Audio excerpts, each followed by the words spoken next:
Hello and welcome to the Glowface Digital Wellbeing Podcast. I am, of course, your host, David Talbot. Thank you so much for taking the time this week to listen to the podcast. Really excited to be back again. I know it's been a bit of a hiatus. Could you call it that? 3 weeks off. It's longer than usual. I'm beginning to realize that having two kids is a lot more work than having just the one. And my current leave from work isn't really a career break. It's certainly more parental leave than anything. So it's been quite a hectic season. Of course, I'm not much for excuses. So really just kind of reshaping Glowface as a priority in my life and thinking more about, I guess, the kids in the shorter term and really wanting to spend some more time with that. But that's not why you're here to listen to me rant about what I'm doing with Glowface. Of course, the podcast is focused on the more conversational aspects of digital well-being, and really excited this week to get into the very recent conversation that's been happening with author Jonathan Haidt. I can't really say his last name correctly, or Haidt. He's been on Joe Rogan, he's been on the Modern Wisdom podcast, he's been on the New Yorker. His book hit the #1 on the non-fiction best-selling list on the New York Times. He has been everywhere over the last couple of months, and it's been hard to talk about digital well-being or phone use without having seen Jonathan's name appear either in your newsfeed if you're following people about digital well-being on socials. He's been on lots of people's socials, or if you're just looking for content on the internet about digital well-being, then of course, or phone use or anything like that, absolutely Jonathan's name and his content will be coming up for you. So I thought I would throw myself into the conversation today and I guess just kind of run through his 4 key points, the 4 main arguments that Jonathan lays out in his book, The Anxious Generation, which I think, firstly, let's just kind of touch on the title. I think it's a good title in the sense that, yes, you have a generation of kids that, of course, are very, very anxious. But I think it's probably too narrow of a title in that sense. We're kind of focusing on really one issue when he says the anxious generation. But we know that social media, we know that a lack of digital wellness in your life leads to so many other things rather than just anxiety. So, you have a generation that's anxious but depressed. You have a generation that is lacking focus, that generation that's distracted.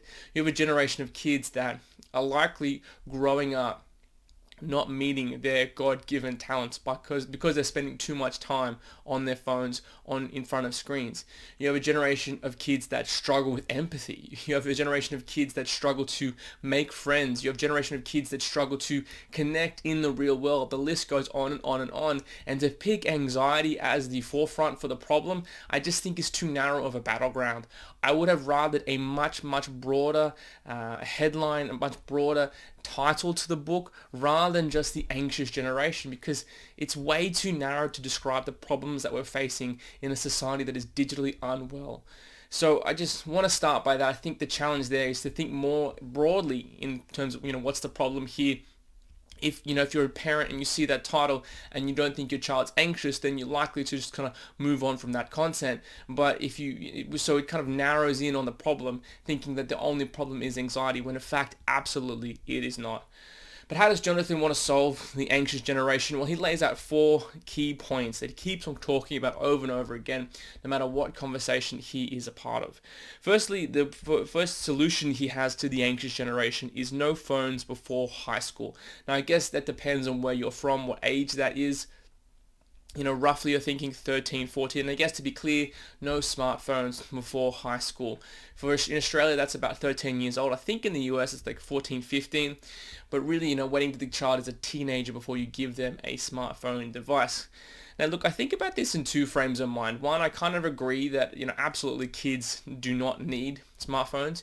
You do not need to give a 5, 6, 7, 8-year-old child a $2,000 iPhone to stay in contact or to make sure they're accessible if things get dangerous. Absolutely not. So I'm all for not giving kids smartphones. I wonder why you pick 13, kids' prefrontal cortex. That's something I've spoken about a lot in my content. The part of the brain responsible for self-control is still not fully developed until later, much later in their teenage life. So whether you give it to them at 13, 14 or 10 or 11 or whatever it is, they're still going to struggle having the necessary brain apparatus in order to exhibit the required self-control to deal with these devices. So if anything, I probably challenge that that's too early in the conversation. If you're a parent giving a child a smartphone, you're thinking about, why are you giving them a smartphone, right? Is it because you want to stay in contact? Well, there's 100 other ways you can do that. You can use dumb phones. You can use an old school Nokia. You can give them a smartwatch. I know there's a lot of products on the market that are watches based that allow you to communicate with your child that don't have the same call for their attention as a smartphone does. And realistically, what is a 13-year-old boy or girl going to do with a smartphone? Well, likely they're going to go on YouTube or use it to consume content, right? And so when these devices start calling for their attention at such a young age, you think, well, why did we delay to 13? Why should we could have given it to them earlier. They could have had their attention consumed earlier. Rather, I think the better question is, why not have delayed even longer than just high school? But I agree with the premise here that the goal is to delay. And I think you're going to see more and more parents getting behind this movement that delaying smartphones is the right way to go. I just think the question needs to be, not about when you give them a phone versus when you give them a smartphone. I think you need to make that distinction. A phone is important. It's important to be able to contact your child, of course, and call them in case of emergency. Or even that mindset, I tend to challenge a bit, because how often have you had your phone in an emergency and it's been useful? It happens like literally once every year, right? So is that worth the sacrifice for having to give your child that phone to be communicated with? But I digress. So look, I think the intention, no phones before high school is good. It's the right intention. I just don't think it's the right execution. Now, he thinks he'll get there. I listened to him on Joe Rogan. He thinks you'll get there by having a broad consensus movement of people choosing to not give their children smartphones, thinking about smoking, thinking about things like, the current movement around carbon emissions, people banding together to make changes for the good. And so he's of the view that if you get a social group, a community together to agree to not do this, then it's much more likely to be able to be implemented for example, in a school group of kids. When 8 out of 10 kids don't have a smartphone, it's much different than 8 out of 10 kids actually having a smartphone.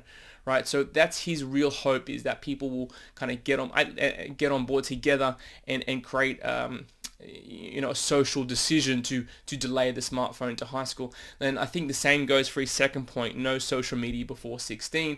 And again, I tend to absolutely agree that I don't think social media is necessary for children until that age, or even if not later. But I think just to his point around how do you achieve that and getting that social movement, I think it's very optimistic, and I think it's somewhat admittedly naive, right? Because who are the people giving the children the devices? Well, their parents. And what are the parents doing? Well, I reckon 80% of the parent population is, of course, themselves very distracted.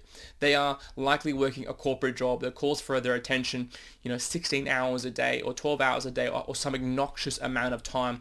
They have to be on their phone, on email, ready to respond to their boss. They're constantly interrupted by email, Slack, Teams, phone calls, text messages, WhatsApp from people. Their days are just as distracted as their children's days will be when they get a smartphone.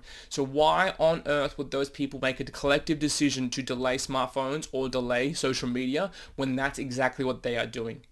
I think it's absolutely naive. It's like saying, let's have a group of alcoholics that make a decision to not give the kids alcohol, right? Well, of course they're going to give them alcohol because they think it's great. And also, when children don't have devices, they're really, to be honest with you, difficult, right? Children are hard work. They are inconvenient, right? They are uncomfortable. They get in your way.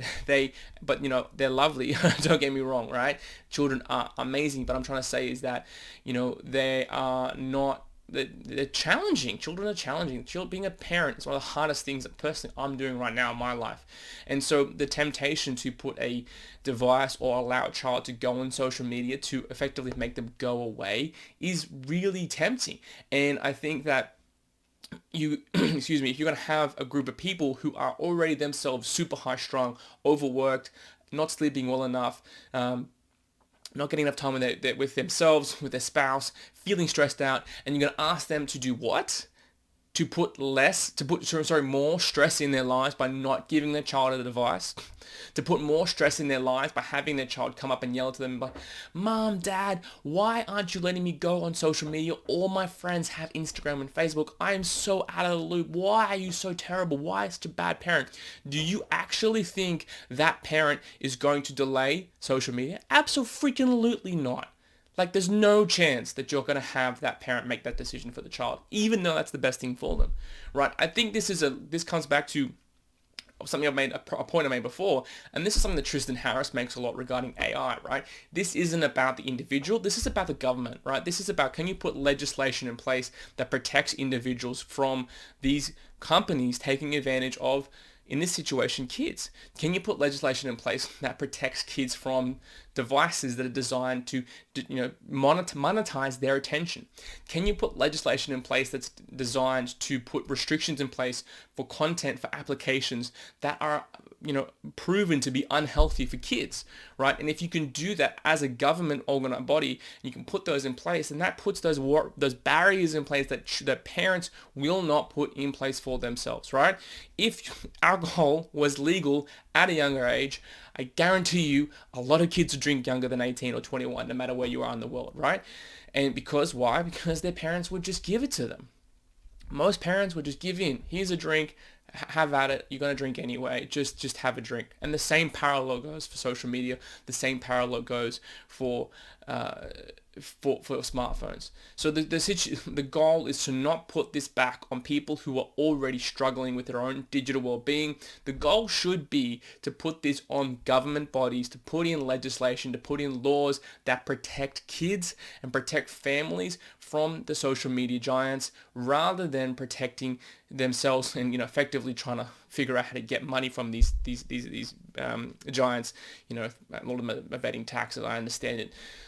I digress. The point being is, this is not about parents, this is about governments, right? And the responsibility needs to fall to the government, not to parents. And that's where Jonathan misses the mark. Absolutely. He completely misses the mark, thinking that this is a parent-based decision. No way.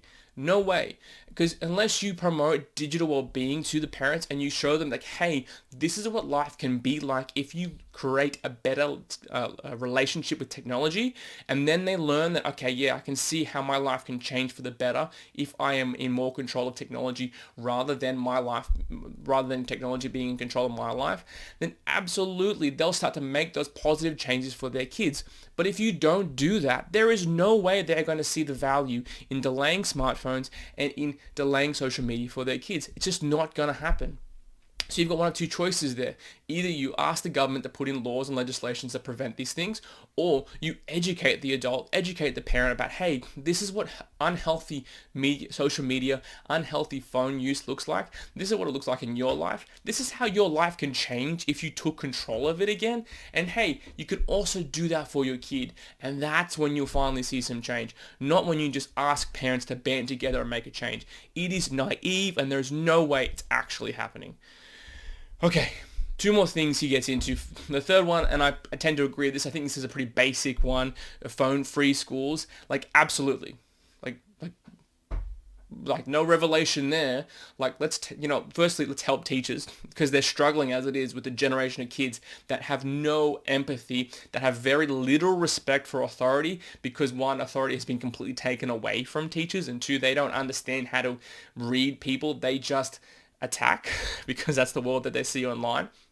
So teachers struggle enough as it is with behavior in class, let alone putting a device in the classroom that's designed to distract, that's designed to capture their attention. So this is a no-brainer. I've got no argument there. And I think I know a lot of Australian schools have legislated phones out. American schools are starting to do it. This is going to become the norm. So let's move along for number 3 pretty quick, because it's like, yeah, I get it, man. It's pretty basic, right? The fourth one, and I probably agree with Jonathan mostly on this one. Absolutely kind of agree with the first two in the sense that, like, yes, conceptually they're right, but his approach to achieving them is completely off.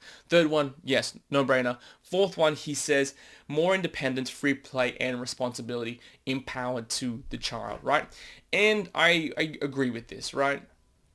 I agree with this one the most, and I think this is probably the piece of the puzzle that a lot of parents are missing, and because what we see on social is we see the needle in the haystack, and I think that's often missed when we're engaging in social media, right? You see the beautiful body, you see the chiseled abs, right?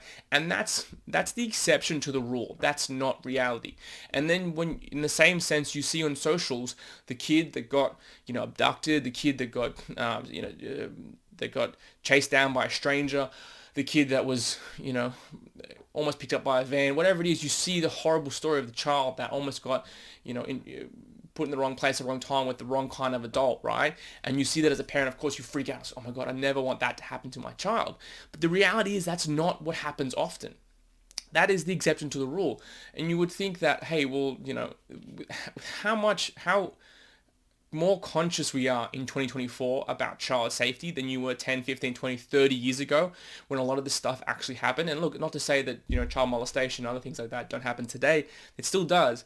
But it's certainly, there's a lot more accountability. People need to do working with children's checks. There's a lot more checks and balances in place to prevent those people like that getting into system with children, right? There's a lot more protections in place in the society to prevent kids from being hurt by adults that want to do harm to children, either sexually, physically, or otherwise, right? So we need to think that our world has not gotten more dangerous. Our world has gotten a lot safer, right? Partly because I think one of the benefits of the internet is that you have this, and this, surveillance is a tough word to reconcile with, but realistically, people are a lot more accountable because or have to be more accountable or more on edge because who knows who's watching, who knows who's got a camera at the front of their house, who knows who's got their phone out, right? It's quite easy to have to be held account to what your actions are. So you're going to be found out if you're doing this stuff, right?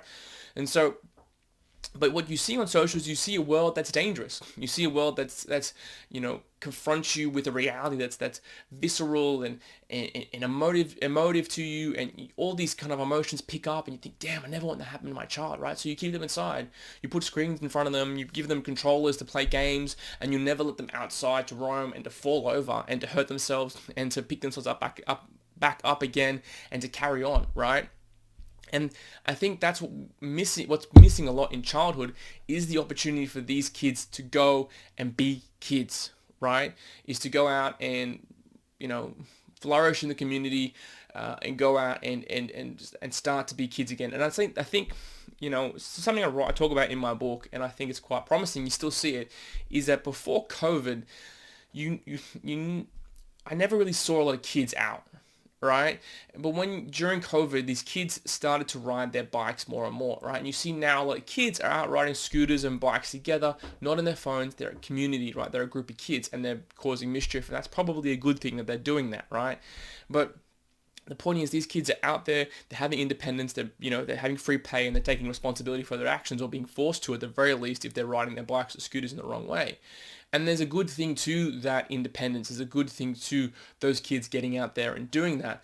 And I just think that the shift needs to happen in parenting to say, hey, look, there are more negatives from holding my child back in terms of independence and responsibility and not letting them go outside and playing in the street as kids used to, than there are positives from doing that, right? From protecting my kids from the real world. And I think that reality is not a conversation that's made its way into mainstream enough. And I think it's going to happen more and more and more. And I totally agree with Jonathan on this point. I think if you, as parents, if you let go, if you let kids reclaim their kidness, climb trees, jump fences, go through the bush and fall over, that, that kind of behavior will, yes, you'll increase their risk for broken bones and injuries, but you're going to significantly decrease their risk for anxiety, depression, and every other thing that happens when they're on social media, on screens, right? You're going to decrease their risk of losing their talent to screens, of losing friendships, of losing, their mental health, whatever you get lost to screens, that risk will decrease. So completely agree with Jonathan on his fourth point. Give kids more independence, more free play, and of course, more responsibility in the long run.